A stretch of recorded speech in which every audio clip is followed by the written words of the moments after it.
Hello and welcome back. For those who've watched Captain Marvel, jump to 310. If you haven't, no worries. I'll break it down for you. This is the story of the Skrulls, a race of shape-shifting aliens from the planet Skrullos. In the 1980s, their planet was invaded by another alien race called the Kree, who tried to take over. The Skrulls resisted, leading to a battle that ended with the Kree destroying Skrullos. Forced to flee, the Skrulls scattered across other planets, disguising themselves to survive. The Kree, however, spread rumors that the Skrulls were dangerous and wanted to conquer the universe, causing many other planets to hunt and kill them. A Kree scientist named Marvel realized her people were wrong and decided to help the Skrulls. She began building a light-speed engine to help them escape, but before she could finish, she was executed for her betrayal. The Skrull leader, Talos, then sought help from Nick Fury and Carol Danvers. They agreed to help him fight the Kree and promised to find a new home for the Skrulls. In return, Fury formed a team of Skrull spies and even married a Skrull woman named Vara who lived with him in human form. Years passed, and Fury realized there was no safe planet for the Skrulls due to the Kree's lies.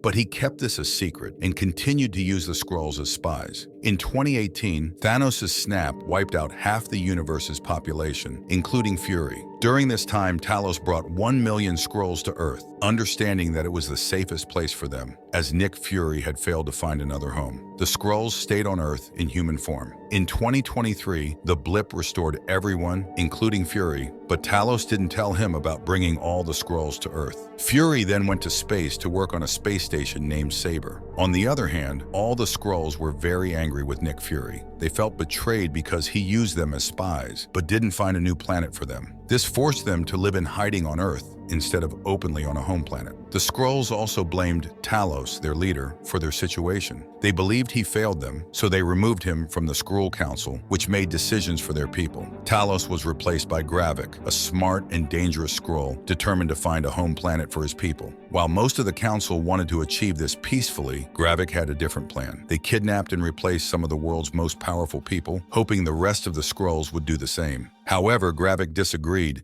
and wanted his species to live freely. He gathered many Skrulls and took them to an abandoned power plant in Russia, naming it New Skrullos. From there, he launched a mission to take over Earth and make it their home. Talos' daughter, Gaia, joined Gravik because she also wanted freedom for their people. However, Talos' wife, Sorin, opposed this and confronted Gravik, who killed her without telling Gaia. Gravik's team then secretly infiltrated many countries, carrying out terrorist attacks. Their goal was to start World War III so humans would fight among themselves, making it easier for the Skrulls to take over Earth. When Talos discovered Gravik's plan, he sent a message to Nick Fury, calling him back to Earth. Together with Agent Maria Hill, they tried to uncover Gravik's entire plan. They learned that Gravik wanted to start a war between Russia and America, believing that a conflict between these two powerful countries would trigger World War III. So guys, this was just the background of the story. I wanted to share it with you to avoid any confusion, especially if you're new to this. Now let's start from the beginning. The first episode of Secret Invasion starts with Everett K. Ross meeting with Agent Prescott. Prescott thinks that many terrorist attacks happening around the world are connected to the Skrulls. He wants Rosa to contact Nick Fury, who is on a space station, but Rosa doesn't think there's enough evidence. To convince Rosa, Prescott shares his findings about the Skrulls' plans. However, when Rosa agrees to tell Fury, Prescott becomes suspicious and attacks Rosa. Prescott dies, and Rosa runs away,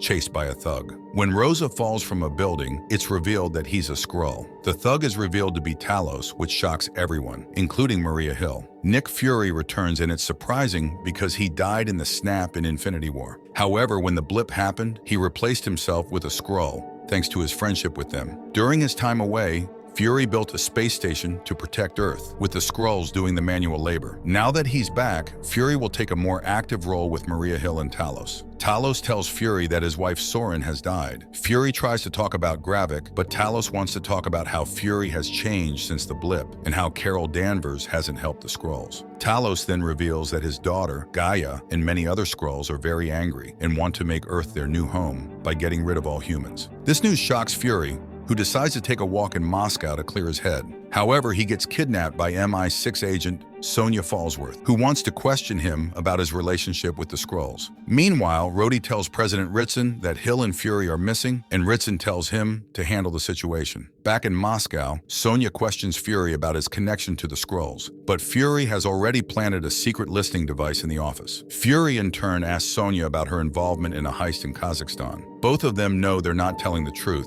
so they decide to part ways for now. Gaia, who is now an adult, welcomes a Skrull refugee to a place called New Skrulls. This is a safe haven where Skrulls can live without humans bothering them, thanks to the radioactive environment that doesn't harm them. The Skrulls are growing their own food and drinks and blending in with the human population, all part of their plan to take over the planet. It's like a body snatcher situation where Skrulls are shape-shifting into humans, even taking on their memories, making them impossible to distinguish from real humans. Unfortunately, the way this is shown doesn't evoke much of an emotional response. Meanwhile, Fury, Hill, and Talos learn about a former rebel, Silly Papa Chin, who might be behind a terrorist attack in Moscow. Fury warns Talos that if Sonya finds out about the Skrulls' role, she'll order a massacre, so they need to stop Gravik or whoever is working with him before it's too late.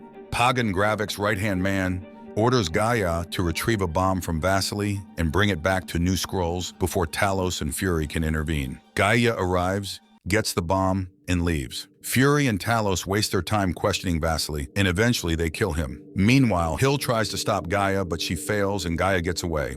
Talos catches up with his daughter and begs her to give up the bomb and leave Gravik, but she refuses, especially after learning about her mother's death. It's strange that nobody goes after Gaia. They just give up the chase because the plot needs Gaia to deliver the bomb to Gravik. Shouldn't the chase stop only when it's literally not possible to continue it anymore? But the makers of Secret Invasion think otherwise. Nick Fury and Maria Hill have a conversation about what he's been up to and how the world has changed. This conversation is redundant and has been done many times before in other Marvel shows and movies. It's surprising that these two characters, who haven't spoken in years, are having this conversation for the first time. Back in New Skrulls, Gaia delivers the bombs to Pagan and then meets Talos to tell him about the bombs. They start arguing about Soren's death, but when Talos suggests that Gravik is responsible for her death, Gaia becomes quiet. Instead, they talk about the terrorist attack. Gaia says that there are many operatives in the field, and it's hard for her to determine who is from New Skrulls, so she'll mark the bags, and that's how Fury, Talos, and Hill will be able to track them. The whole mission goes wrong, especially after Fury starts to hallucinate, just like he was doing before he got kidnapped by Sonya's man. It's not clear if these are hallucinations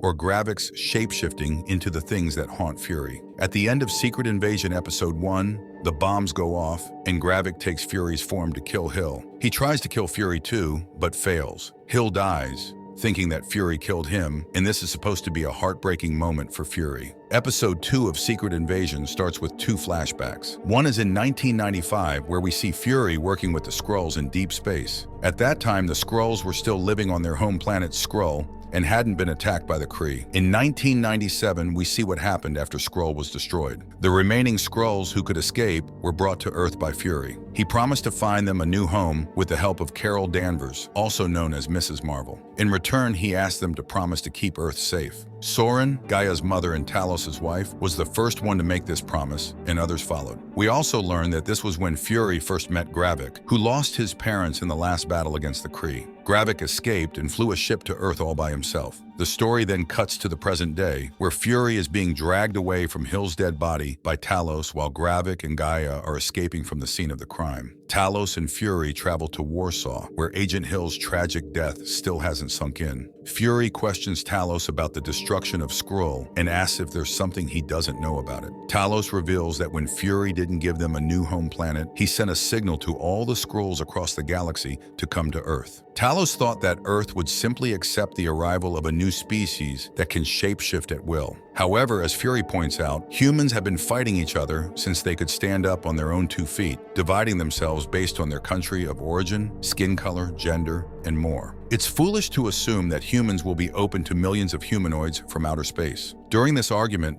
Talos rightly points out that Fury was okay with the presence of the Skrulls as long as they were doing unpaid labor for humans. Now that they've started to fight for their rights to stay on this planet, Fury's perspective has changed. Fury is furious about the situation, but he's also being a hypocrite because of his own past mistakes. After leaving Talos, Fury attends a ceremony where the body of a deceased person, Hill, is being handed over to her family. He decides to tell Hill's mother the truth about her daughter's death, even though no one else is brave enough to do so. This conversation makes Fury feel even more guilty, as Hill's mother blames him for her daughter's death. Meanwhile, the news is reporting that a massive explosion has killed 2,000 innocent people, and the main suspects are a radical group called Americans Against Russia. A Skrull named Martin Wallace has been arrested in connection with the attack. World leaders, including UK Prime Minister Pamela Lawton and NATO Secretary General Sergio Caspani, are responding to the incident by promising to take action. However, an American newscaster is trying to shift the blame away from America.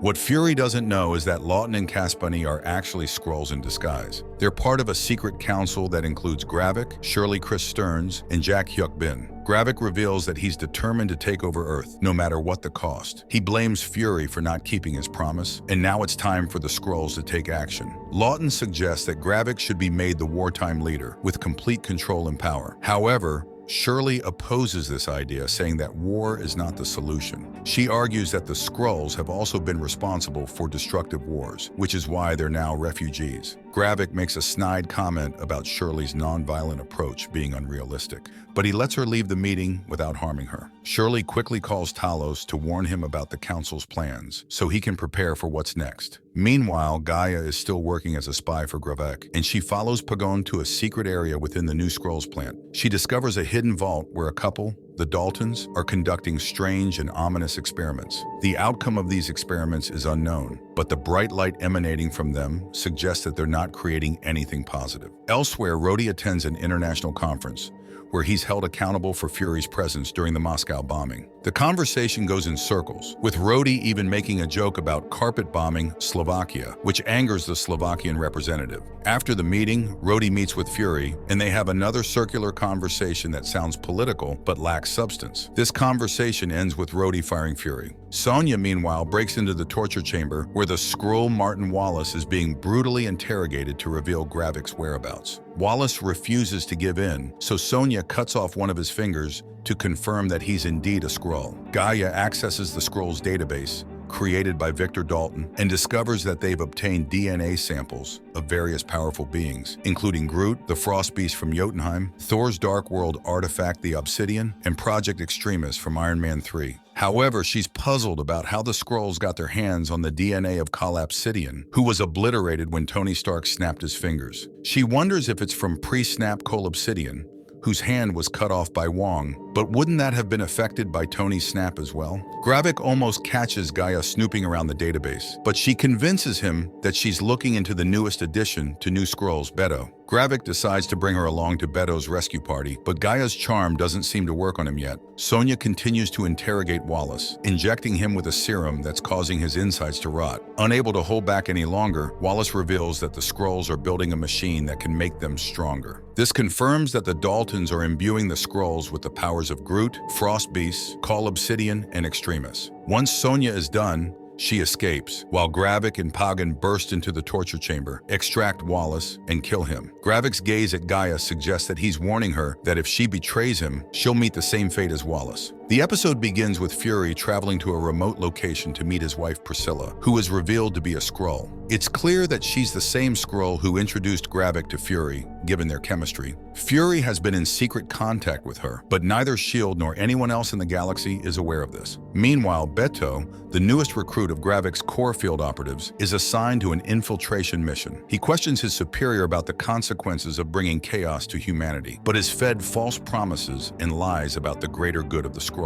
Along with two other Skrull agents, Beto is sent to infiltrate the British Royal Navy and use a nuclear submarine to attack a UN aircraft. As we saw in the previous episode, Gaia discovered Gravik's secret initiative to experiment on Skrulls to make them stronger. Gravik had also hinted at his scheme against the superpowered protectors of Earth. In this episode, Gravik invites the Skrull Council to his experimentation chambers and reveals his plan to mutate the entire Skrull population to adopt various superpowers. He also shares his plan to use the Royal Navy to attack the UN aircraft, which will spark warfare, and the mutated Super Skrulls will use this opportunity to destroy humanity once and for all. Later, Gravik expresses his concerns about Gaia's loyalty, which she manages to evade. In the previous episode, Talos communicated with Shirley Sagar, an ousted Skrull council member, about organizing a meeting with Gravik to discuss and resolve the situation before it's too late. Gravik takes Gaia along to attend the meeting. The episode also includes a flashback sequence set in 1998, where S.H.I.E.L.D. agent Nick Fury meets the agency's Skrull co-op, Vera, privately, and falls in love with her. The scene then shifts to the Fury household, where Nick Fury is reuniting with his Skrull wife, Priscilla, who is revealed to be Vera. This is the first time Fury has returned home since the blip. Fury's past experience with Talos hiding information about millions of Skrulls secretly living on Earth has left him shaken, and he questions Vera's motivations during his absence, wondering if she had any contact with Gravik. Vera explains that Fury's prolonged absence made her feel vulnerable, and she reverted to her true self, the person she was before Fury entered her life. A call interrupts their conversation, and Fury gives her space to attend to it. However, as soon as Vera leaves, Fury becomes suspicious and snoops through her phone, discovering new Skrull activity in Russia. Gravik and Gaia fly to London, where Gravik prepares to meet with Talos. Gaia overhears Gravik's conversation about the impending attack on a UN aircraft, including details about the nuclear submarine, and secretly forwards the information to her father, Talos, using a burner phone. Talos and Gravik meet at the National Portrait Gallery, where Talos urges Gravik to refrain from pursuing a destructive path that could lead to the extinction of the Skrull species. Gravik expresses his disdain for human beings, but Talos reminds him that despite their differences, humans will unite against a common enemy if the Skrull conspiracy is exposed. Unable to reason with Gravik, Talos threatens to inform the world government about the crisis, which would nullify the Skrull's element of surprise. Gravik provokes Talos by repeatedly mentioning Gaia's name, leading Talos to stab him through the hand and threaten him before leaving. Gravik returns to Russia with Gaia, while Fury meets with Talos, asking for his help and learning about the upcoming attack on the UN delegation. Outraged, Fury contacts his old associate, MI6 Chief Sonya Falsworth, about the possibility of a Skrull operative being in command of the nuclear submarine, and obtains the address from her. En route to the address, Fury and Talos engage in some lighthearted banter about dogs, which leads Fury to casually mention how he's had to clean up the Skrull's mess for 3 decades. Talos quickly reminds him that the States and Fury himself have profited from using Skrull covert ops in their off-the-record missions, never holding up their end of the bargain. If anything, they should be grateful to Talos and his loyal Skrulls for their efforts. Fury and Talos arrive at the High Command, preparing to take action against Gravik and his plans. Talos and Fury managed to infiltrate the High Command's security position, despite their cover being blown, and attempted to force the rebel Skrull to call off the launch. However, the Skrull refused to back down, and Talos was unable to use his impersonation skills to gain access to the command center due to his lack of knowledge about the passcode. The situation escalated, and Talos ended up killing the rebel Skrull after being provoked. With time running out, Talos contacted Gaia for help, and she broke into Gravik's research facility to obtain the passcode. During this sequence, world leaders and important figures were seen tied up in fracking pods, their memories being extracted and used by the Skrull Council impersonators. Gaia provided the passcode to Talos, and he and Fury were able to save the day, averting the crisis for the time being. However, Gaia realized that betraying Gravik would have severe consequences and tried to flee from new Skrulls. She was stopped by Gravik at the outer section of the colony, who revealed that he had deliberately let her know about the attack details in order to identify and eliminate the traitor within their ranks. Gaia condemned Gravik, saying he would be remembered as the worst enemy of their species, but her words were cut short as Gravik shot her to death. Meanwhile, Vera left the Fury household, retrieved her gun from a vault, and was contacted by one of Gravik's men. It appears that Fury's prolonged absence had taken a toll on Vera, and she decided to side with her Skrull ancestry. Alternatively, this could be a ploy by Vera to gain Gravik's trust and get close to him, given that she was the one who introduced Fury to him. If not, this development could compromise Fury's credibility, both with the world and with himself. In the 3rd episode, we saw that Talos meets with Gravik for a parley, which ends with Talos threatening to kill Gravik if he mentions the name of the Gaia. Meanwhile, Nick Fury suspects that his wife Priscilla is working with the Skrulls to take over Earth, but she denies it. However, we see her plotting with Rhodes, a Skrull who is speaking on Gravik's behalf. Fury and Talos learn from Gaia that the rebel Skrulls are planning to destroy a plane carrying a UN delegation, and they make it their mission to stop it. However, the attack turns out to be a mole hunt conducted by Gravik, and when he discovers that Gaia is the mole, he shoots her. But Gaia uses a sci-fi device in New Skrulls to make herself invincible. The episode also includes a flashback conversation between Fury and Priscilla after the Battle of New York, where they bond over poetry and their love for each other. In the present day, we see Priscilla plotting with Rhodes to kill Fury, which is meant to be a heart-wrenching moment that shows how circumstances have destroyed Fury and Priscilla's bond. Gravik and his man conduct a mission while pretending to be Russians, while Talos and Gaia discuss their next move. Talos wants to convince the president to let Skrulls live on Earth by showing humans that they're not harmful. But Gaia is angry, believing that this approach is cowardly and will only lead to oppression. Priscilla returns home to find Fury waiting for her, and he reveals that he knows she's working with Gravik and Rhodes. After a tense standoff, Priscilla explains that she assumed the identity of a doctor who was dying of a heart defect, and the doctor had 3 conditions: that Priscilla would bury her at sea, look after her parents, and not hurt Fury. Fury and Priscilla recite a poem they shared in 2012 and then shoot at each other. Fury shoots at the wall behind Priscilla, and Priscilla shoots at the bookshelf behind Fury. Fury warns Priscilla that the Skrulls planning to take over Earth will come for her. Priscilla asks if Fury would still love her if she were in her own Skrull skin, but Fury gives an unclear answer. Fury then goes after Rhodes, who is revealed to be a female Skrull. He asks Rhodey to let him work as an agent of S.H.I.E.L.D. again, but Rhodey says it's not possible due to video evidence against Fury. Priscilla has incriminating evidence of Fury shooting Hill, but Fury is prepared for this and instead tries to distract Rhodey by offering him his ancestral alcohol, which is laced with tracking devices. Fury is open about the tracking devices, but Rhodey doesn't seem to notice and unknowingly gets marked with Fury's nanotech. Meanwhile, President Ritson arrives in England for a meeting with the Russians, and Rhodey briefs him on how to behave with them. However, Ritson soon realizes that Rhodey is drunk and orders his assistant to get him some coffee to sober him up.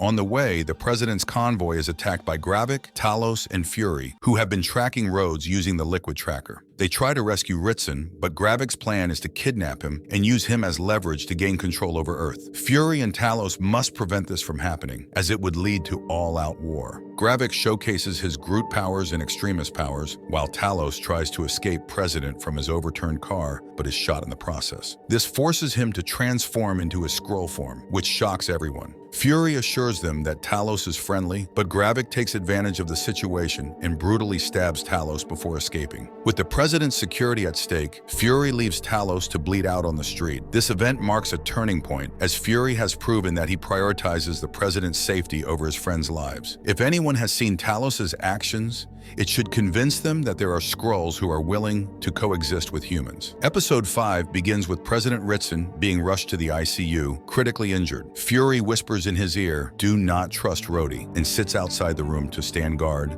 and keep Ritson alive. Meanwhile, Pagan has doubts about Gravik's leadership, as his plan failed and he didn't kill Fury when he had the chance. Gravik reveals that he wants the DNA of the Avengers that Fury has hidden somewhere. In a fit of rage, Gravik kills Pagon with his alien whip and then calls the other Skrulls around, declaring Pagon faceless and nameless. Beto is especially shocked by this, as the operatives are sent to kill Vera for disobeying Gravik's orders. Gravik also instructs Rhodes to keep Talos alive, wanting Talos to believe that the Skrulls were behind the attacks with the Russians. Even as news channels broadcast Talos' heroic acts, Rhodey is instructed to show Talos that there are new Skrulls in Russia as well, to further reinforce the deception. Fury confronts Rhodey at the hospital, putting a gun to his neck, but Fury can't prove that Rhodey is a Skrull without killing him. To his shock, Rhodey has already released a video showing Gravik, disguised as Fury, killing Maria Hill, which goes viral within hours. Sonya exposes Director Weatherby as a Skrull by shooting him in the leg, revealing his true nature. Fury, on the other hand, didn't take a similar approach, and it's unclear why he didn't. After being exposed, Weatherby reveals the location of Dr. Rosa Dalton, who is then met by Sonya at her home laboratory. However, the lab is soon attacked by rebelling Skrulls, including Beto, who are seeking to overthrow Gravik. Gravik proves too powerful for them and publicly murders Beto as a warning to others not to question his authority. Meanwhile, Fury meets with Gaia at a secret location and urges her to take action,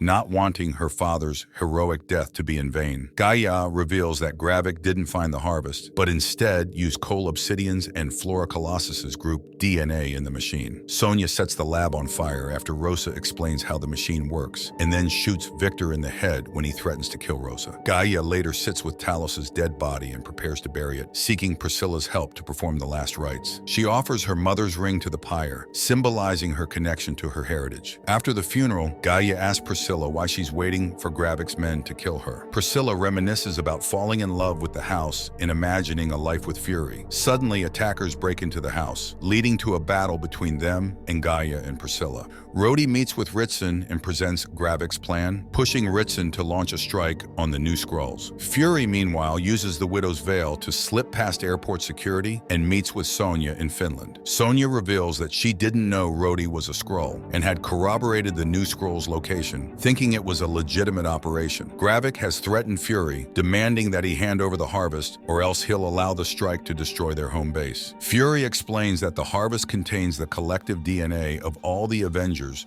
who fought in the Battle of Earth, including Carol Danvers, the strongest of them all. Gravik was part of the team that collected the samples, but he doesn't know its location. At one of Fury's graves in Finland, he shows Sonya the vial containing the harvest. Although Fury had changed its location to protect it from Gravik, he's now willing to give it away. He dons his iconic long black overcoat and eye patch, telling someone over the phone, "It's time, let's finish this." As the episode concludes, the conflict between humans and Skrulls comes to a head, with both sides preparing for an all-out war. The stage is set for a thrilling conclusion to the series. In the season finale of Secret Invasion, Fury and Sonya Falls race against time to thwart Gravik's plan to spark a third world war. The episode begins with Fury making a final call to his Skrull wife, Priscilla, to settle their differences and make amends before embarking on a perilous mission to confront Gravik. Priscilla urges Fury not to put his life at risk, but he only asks her to take care of herself and things will work out. Fury uses a decoy car to distract the guards outside New Skrulls and eliminates them quickly. As he navigates through the Skrull colony, he finds it empty and comes across Rosa in the room where Gravik and his comrades killed the operatives who rebelled against him. The Skrulls have established a new base in a defunct nuclear power plant, taking advantage of their physiological immunity to radioactivity. However, Fury's health begins to deteriorate the longer he stays inside the colony. Fury presses on, determined to stop Gravik, and finally arrives at the chamber where the Super Skrull experiment is taking place using Dr. Rosa Dalton's machine. Gravik is waiting for him, seething with anger and resentment. Gravik berates Fury for using him and other Skrulls to further humanity's interests,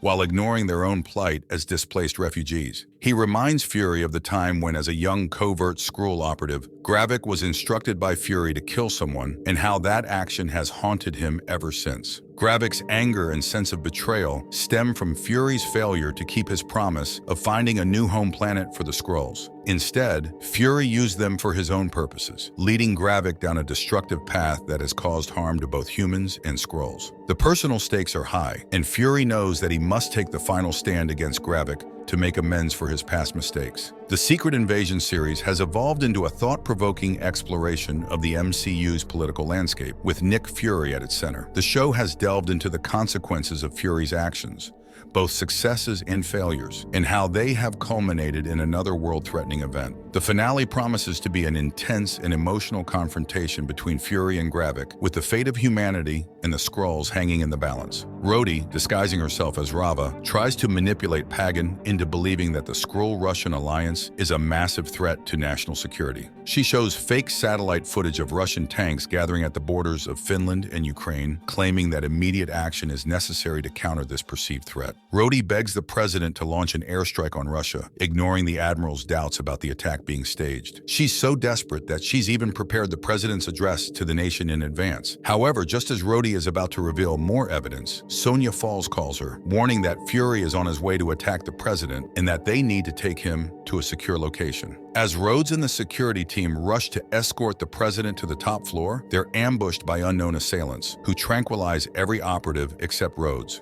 Meanwhile, at New Skrulls, Fury, actually Gaia in disguise, confronts Gravik, acknowledging his past mistakes and taking responsibility for exploiting Gravik when he was younger. Fury offers Gravik a deal: leave the planet with the remaining Skrulls in exchange for the harvest, a powerful DNA sample that contains the genetic material of many superheroes. Gravik tests the harvest and decides to use it on himself, becoming an incredibly powerful Skrull. However, to his surprise, Fury, Gaia, matches his strength and fights back. The truth is finally revealed. Sonya and the real Nick Fury have caught Skrull Rhodes, who was impersonating Rava in front of the president. Gaia, who was impersonating Fury, now possesses the same powers as Gravik. A fierce battle ensues as Gaia seeks revenge against Gravik, who killed her parents. The scene is set for an epic showdown between Gaia and Gravik. With the fate of humanity and the Skrulls hanging in the balance, will Gaia be able to exact her revenge and restore justice? Or will Gravik's newfound powers prove too much for her to handle? The outcome is far from certain as the two former allies engage in a brutal and intense battle. Fury and Sonya attempted to convince President Ritson that Skrull Rhodes was deceiving him and that he should call off the airstrike. However, Ritson was confused and unsure of what to do. Just then, Rava, Skrull Rhodes, attacked Sonya and tried to shoot Fury, but she ended up getting killed herself. As she died, her body transformed back into its true Skrull form. Ritson was shocked and quickly realized the gravity of the Skrull invasion. He wasted no time in calling off the airstrike and preparing to address the public. Meanwhile, at New Skrulls, Gaia used Captain Marvel's powerful energy blast to kill Gravik once and for all. She also rescued all the important people who were being held captive, including Agent Rosa and the real Colonel James Rhodey. Ritson then made a strong and fierce public address about the Skrull invasion, announcing a new anti-alien policy for the USA. He vowed to hunt down all Skrulls as an immediate response to the invasion. A special task force was formed